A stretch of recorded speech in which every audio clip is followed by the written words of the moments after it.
A natureza agora deve ser cuidada e não conquistada. Para mim, essa é a ideia mais forte de sustentabilidade.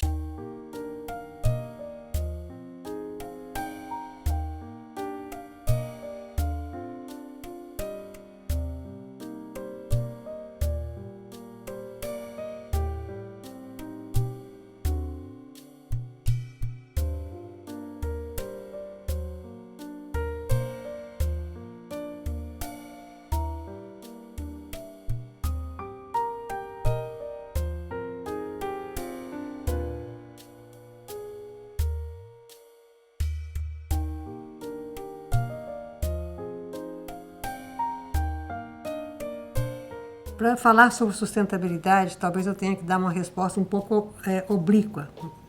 É o seguinte, como socióloga, o que eu observo? É que, do ponto de vista macrocultural, a sociedade, mais recentemente, despertou uma consciência ecológica. O que eu estou dizendo com isso? Estou dizendo que, por exemplo, da mesma forma que na passagem do mundo antigo para o mundo moderno, foi valorizada a ideia de desenvolvimento como alguma coisa contínua, atualmente a gente pensa no desenvolvimento como algo diferente. Por que eu estou pensando com isso? Que no mundo antigo as pessoas se percebiam como expostas a leis divinas ou naturais. Então elas sobreviviam com as catástrofes da maneira possível.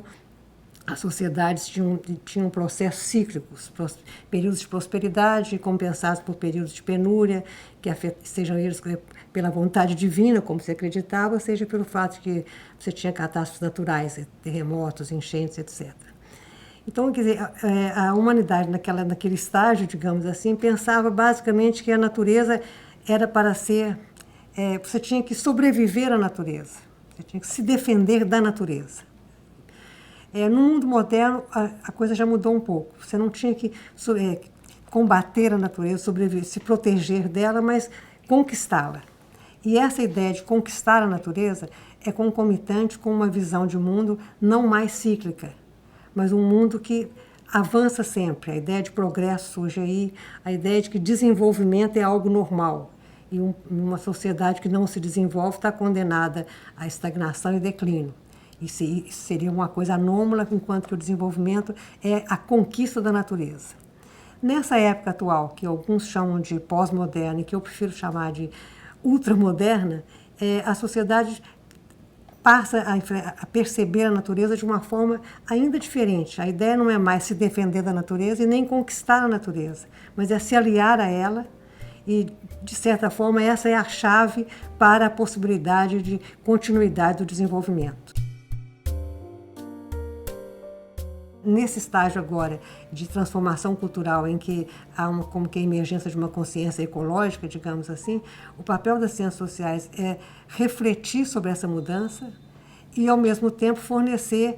quer dizer, a cultura aí funciona quase como um conjunto de instrumentos verbais que permitem às pessoas falar sobre essa questão, e o falar desencadeia novos entendimentos, discussões, etc.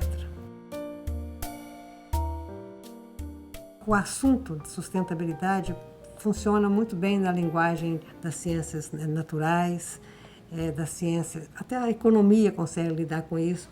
As ciências sociais têm mais dificuldade, primeiro porque ela está ela tem sempre um papel um pouco crítico.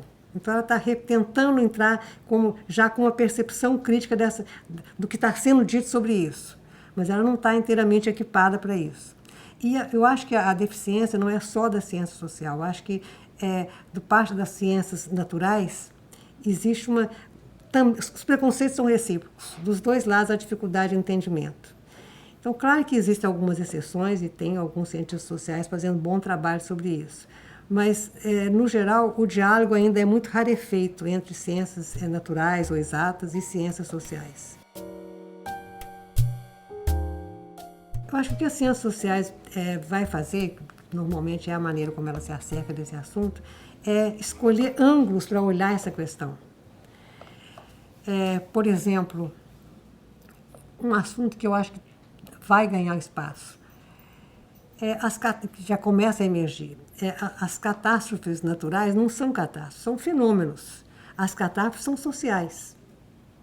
São as consequências sociais dos eventos naturais que transformam aquilo em problema social, em catástrofe. Por exemplo, a gente sabe que desastres considerados desastres naturais, os fenômenos naturais afetam de maneira desigual as classes sociais. Quer dizer, os pobres são mais afetados por desastres ecológicos, alguns são espontâneos, outros são nós mesmos somos responsáveis por eles, né? Mas as classes mais baixas são muito mais vulneráveis às consequências disso.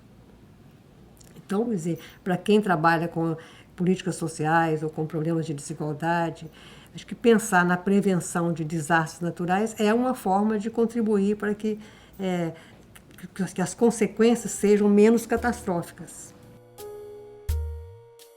Do ponto de vista individual, você pode influenciar pessoas que estão no seu dia a dia, sobretudo se você tem filhos, você pode ter uma função socializadora. Mas isso é muito restrito. Agora, eu acho que indivíduos mobilizados para difundir essa crença, essa nova maneira de perceber a relação dos humanos com a natureza, isso eu acho sim, eu acho que o associativismo é fundamental para isso, tá? E não só porque você consegue mais gente, mas é porque é a ação integrada que consegue transformar o mundo.